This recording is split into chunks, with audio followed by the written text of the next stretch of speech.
My husband's cheating, so what can I do? My mom's ignoring me, what can I say? I just found out that my father is gay, what to do? I give advice and I try to be nice, 'cause I'm no Dr. Laura, you see. But as soon as the camera starts ticking away, I'd much rather talk about me. Hello vlog people. Okay, I fess up. It's been a really long time and I'm so sorry. I'll try to make up for it now. And now my friend Diane, whom you've met many times, is visiting. Hi Diane. Hi. And so I'm taking a few minutes out to do an Ask Sam before I have an appointment in about 40 minutes. And so I'm going to try to get this together. Sam, do you and Danny plan on having any more kids? Ha ha! Scary thought. And yeah, we talk about it. Okay, Sam, I was wondering at what age you started to sing and act. I'm 15 and I admire you a lot. I started when I was really little. Our friends, David and Lisa, have Grace, whom you've also met, and sometimes I'm very careful to sort of err on the side of caution about not letting her get too involved in show business. She's 7, and I realized, oh my God, at 7, I had already started taking acting classes. I had already done several plays. I had already done a play in part of a university workshop thing. So, you know what? I was really little. I would say, well, 5 is when I did my first play. Because my dad was a high school band director, so I was in the high school plays. I sang, Dites-moi pourquoi, when I was in South Pacific. Cut my foot on a shard of glass. This is probably on another vlog. And didn't even show it because I thought to myself, suck it up, Harris. The show must go on. I knew I was in show business.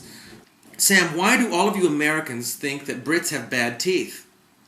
Because I can assure you that my teeth are damn perfect, and if you don't believe me, I'll be happy to take them out and send them to you. Exactly.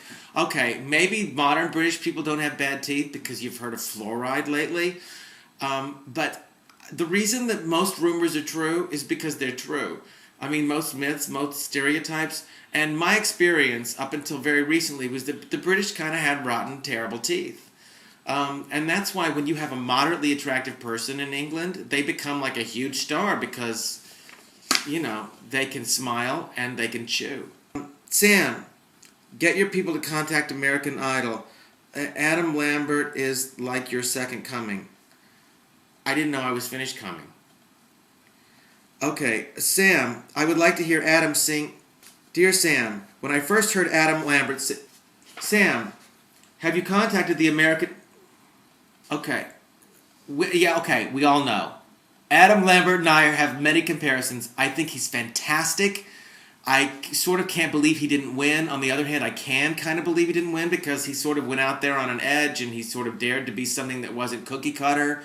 And meanwhile, the very nicely talented boy next door Christian guy won the American tween vote.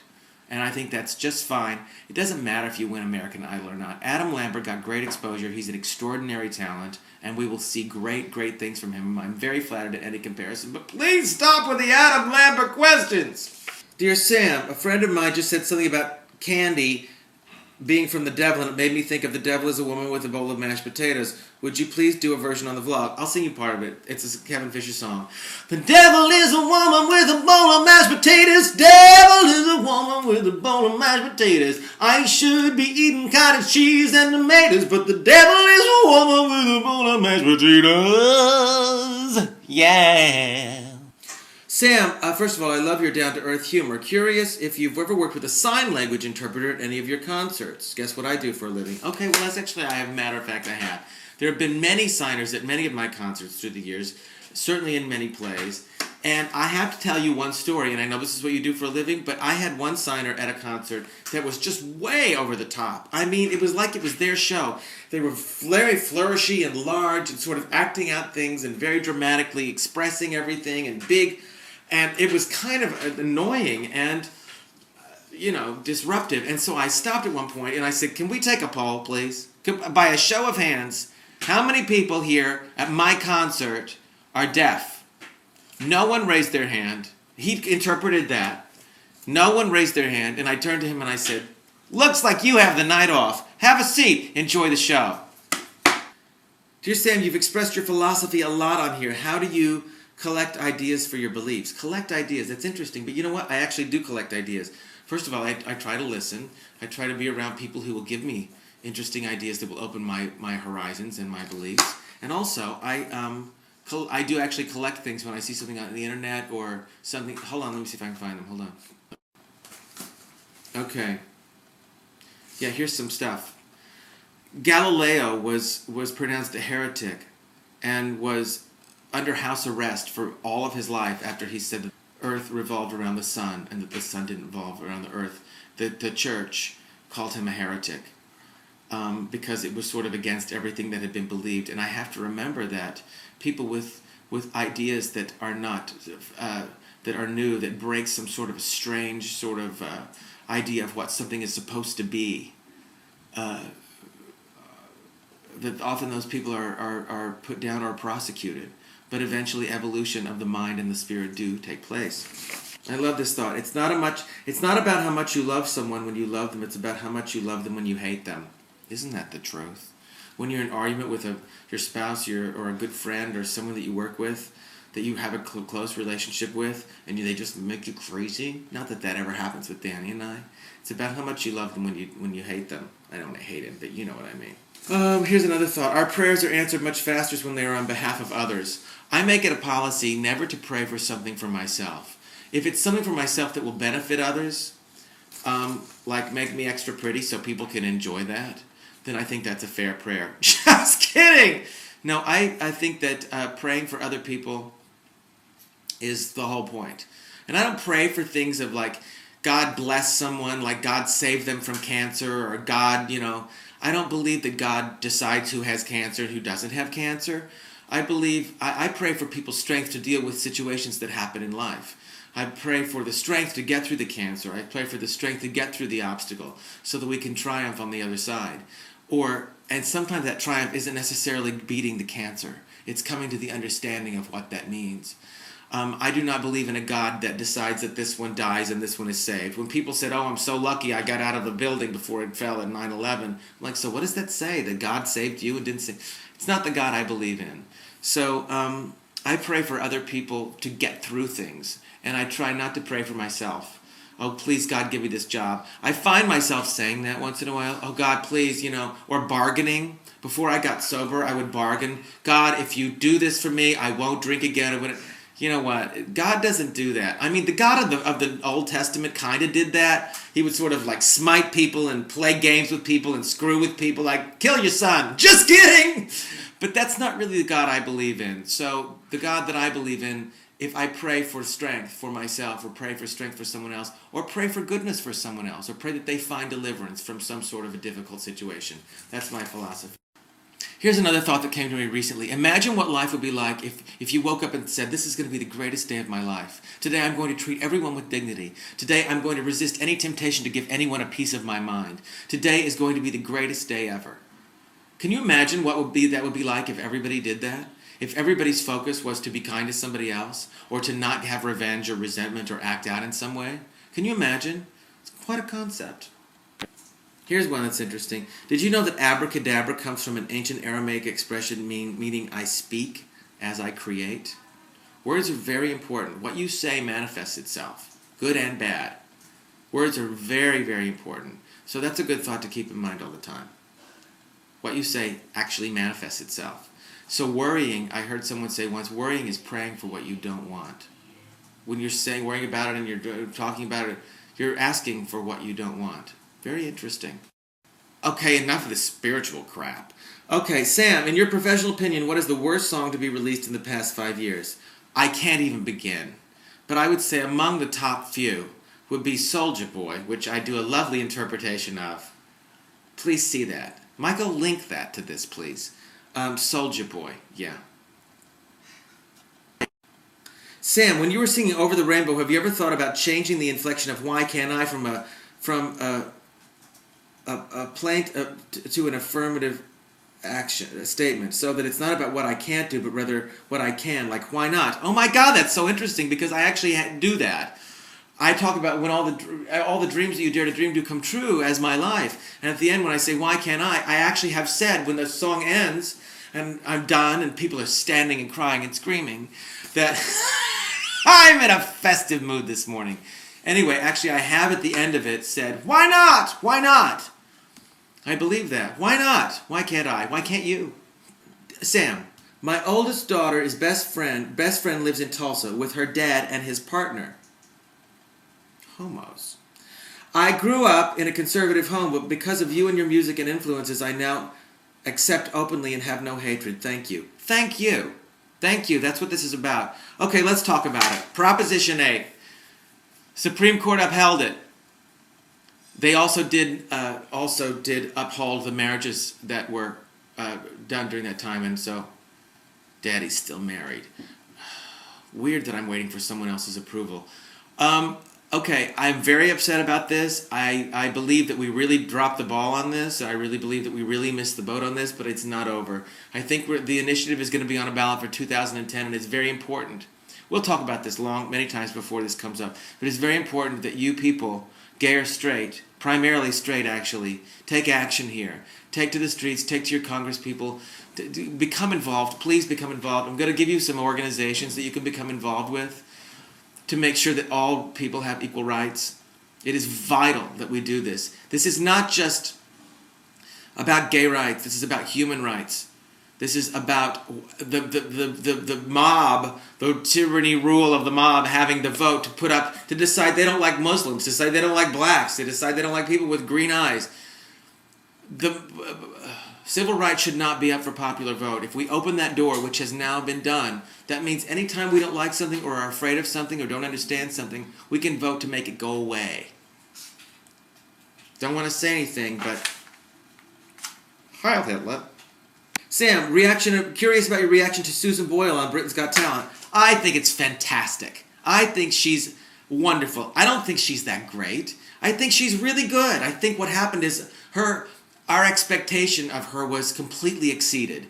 It was not a coincidence that she sang a song called I Dreamed a Dream. And here we have this sweet housefrau from some village in England who's singing her heart out, and she has this beautiful, beautiful voice. Do I think she's a great singer? No. Do I think she's a great star? No. Do I think that she has a great soul and has a great message? Yes. Do I believe that there is talent everywhere? Yes. Do I believe that it's buried in villages and towns and places like, is there a Celine Dion at your 7-Eleven? Yes. That's what I love about it. And you know what I love more than anything? That the cynicism that has dictated and defined the reality shows of the past 10 years is now changing to one of hope. And give me a leg up. And look what's among us. Look at the greatness and the extraordinary things among our ordinary lives. That's what I love about it. So I think she's great. Not crazy about the makeover thing. What it means is, oh my God, now we need to... Although, no one should have one eyebrow. It's a feeling. But I don't want this woman to feel like, oh, that now she's been made... Then what do? Dump her back in her village? It's very strange. She was just fine. In fact, what was beautiful about her was that she had this beautiful soul with this gorgeous voice coming out of this person who just had something to say and sing. She doesn't need to be some glam puss. Although I'm just having a facial later today, I want you to know. Sam, sometime in the 80s, you're playing Lost Your Luggage in Fort Lauderdale when you were performing, and I gave you a flowered sport coat for the show. Yeah, I remember that. But you know what I remember is that what I did was I made a joke out of it. I entered in a zip-up suit bag, and I put arm holes and leg holes in it. Do you remember? And I zipped up the front, and I was like, I lost my luggage, and I did the entire opening number in a hang-up suit bag, and then I took it off, and I was wearing, and I remember asking for clothes that didn't fit, so it would be kind of funny. Yeah, I remember that. I lost a beautiful jacket that I had hand-painted. I think Grace Jones was on the back. Sam, do you still have the high-top tennis shoes and tux you wore on Star Search? Yes, they're in storage. They're in mothballs. They all are there. I have so many pairs of tennis shoes. Converse used to send me by the truckload every kind of tennis shoe with stripes and glitters and dunes and blah, blah, blah. Yeah, I have all that stuff. Sam, I saw you in Seattle at the Paramount. I like Adam Lambert and asked that he sing Don't Look in My Eyes. Any chance of a Sam and Adam concert? I'm sure Adam and I will sing together one day. Wouldn't that be fun? Okay, no more with the Adam questions! Dear Sam, no questions, just wanted to say hi. I'm watching American Idol and sing. Dear Sam, my name is Rebecca, and I'd like to ask your advice. What can I do to get to my dreams? I love to sing, act, and pretty much dance. Pretty much? You know what? If you love to sing, sing. If you love to act, act. You have to decide the difference between wanting to make it your life and your vocation, or deciding if it's because you want to be famous, or because you think you want to be rich, or any of those things, or because you need to sing and act. If you need to sing and act and dance, there are places to sing and act and dance. And if you're going to be famous or make it your vocation, then it will happen because you're doing it. That can't be the result. You can't go for the result. Do it, feed your soul. There's lots of places to do it. That's how you get your dreams, by being in action, not by thinking about it, not by talking about it. So go do it. Audition, sing, dance, act. Dear Sam, I loved your Friend Friday with Michael Orland. That was fun, wasn't it? Now I'm really thinking you would be a wonderful guest mentor on American Not. Dear Sam, just saw you on Tyra. Keep up the good work for gay rights. They call themselves Christians, not in my book. By the way, your little boy is adorable. And I'm so happy for your success. There's no question here, but wasn't that nice? Dear Sam, I had to laugh this morning when Larry Flick on Sirius Radio tried to pass off Over the Rainbow as Adam Lambert. Okay, thanks. Dear Sam, I want to say that I'm a fan of yours. I saw you on Tyra. I agree with everything you said. I'm going to school to become a teacher. Good for you. I think second to being a parent, that is the most important job in the whole world that anyone could ever have. And actually, probably more important because you get to make up for all the slacky parents. As a young gay male, I have some issues about what people are going to say when they hear me talk because I have sort of a feminine voice. How did people treat you when you came out to them in show business? People didn't treat me any differently because it was sort of a known inside. I'm sure that it did for some people in serious denial. It might have been a surprise, but the thing is, like, you know what? You are who you are. You have the voice you have. You have the hair you have. You have the body you have. Please don't try to pass for something. I don't think the kids are going to judge you. I don't know what you're teaching. If you're teaching high school kids, that could be scary. That's scary no matter what. Be yourself. And I'm assuming that the people who hired you in the school system know that you're gay. I don't think you need to broadcast it or wear a t-shirt that says, hey, I'm your gay teacher. It's none of anybody's business. But don't try to pass. Don't set yourself up for the shame. Something that's come up a lot on emails that we've received about in response to Is Gay the New Black, which was the Advocate cover, and then Tyra used it for the theme of her show. I never said that. That's not my phrase. But it's about equating the civil rights. A lot of people have, commented on it's not the same thing because you can't hide that you're black, but you can hide that you're gay. This is a difficult argument for me to accept. And isn't the whole point to not hide anything? Are you saying there's less shame in someone who, let's say, can pass for white, who's black, who's light enough to pass for white? Light enough to pass for white? So is there no shame in that? What about the gay person that is in the shame and the fear of being found out, who's trying to pass, who thinks that they've got to be something that they're not? That's supposed to be an advantage? Oh, there's much more shame and secrecy. Wouldn't you rather be the black person who maybe has to wait for 3 cabs but makes a point of it when they get one? Wouldn't you rather wear that as who I am and not be running for it and have to deal with it head on and make headway for the rights for whatever minority you're a part of than to say, well, you have it easier because you can pretend you're not who you are? So, my friend, don't pretend you're not who you are. Your sexuality has nothing to do with your teaching. It's not a part of that. But don't worry about your voice. And you know what? Say, this is the voice I have.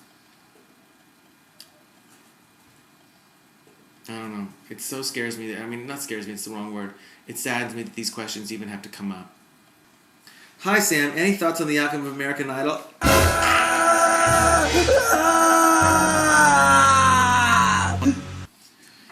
Okay, dear Sam, last question. I just wanted to ask you, what's your favorite soap opera? Mine or All My Children and One Life to Live? Have you ever been on a soap opera? Okay, 2-part question.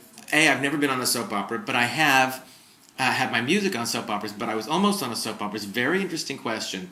It was for General Hospital, and it was a new part. I can't remember the character's name, something Black or Black, whatever. And anyway, it became a major role and stuff. So anyway, I was asked to come in, and I was up for it, and they didn't think that I would be able to, what was it? They wouldn't see me or something. So I hired a messenger service and had myself delivered to the to the head, the showrunner producer, to her desk, and she had to sign for me. And so I was carried in. I got on the lot, and I was taken by the messenger service, and they had to sign for me. And they read me, and she gave me the part, and I turned it down. I was like 19 or something, or 20, I think. Anyway, my favorite soap operas, I don't watch soap operas, but I'll tell you what my favorite soap opera is. My Life! My Life is a soap opera. It's very funny. It's more like a sitcom, I guess, than a soap opera. Wouldn't you say, Diane? Yes, except for it never ends like a soap opera. It never ends. It's like a soap opera. It never ends. And it's funny. It's all the juxtaposition of everything. It's about having dried spinach on your face for 2 days, and then also getting to a limousine and going to something. It's, I'm being too loud. Good night, Cooper. He's taking a 9-9 nap. Anyway, the ongoing saga of my life is like a sitcom and a soap opera, and I hope that you'll continue to tune in. Good night. Bye-bye. It's a quiet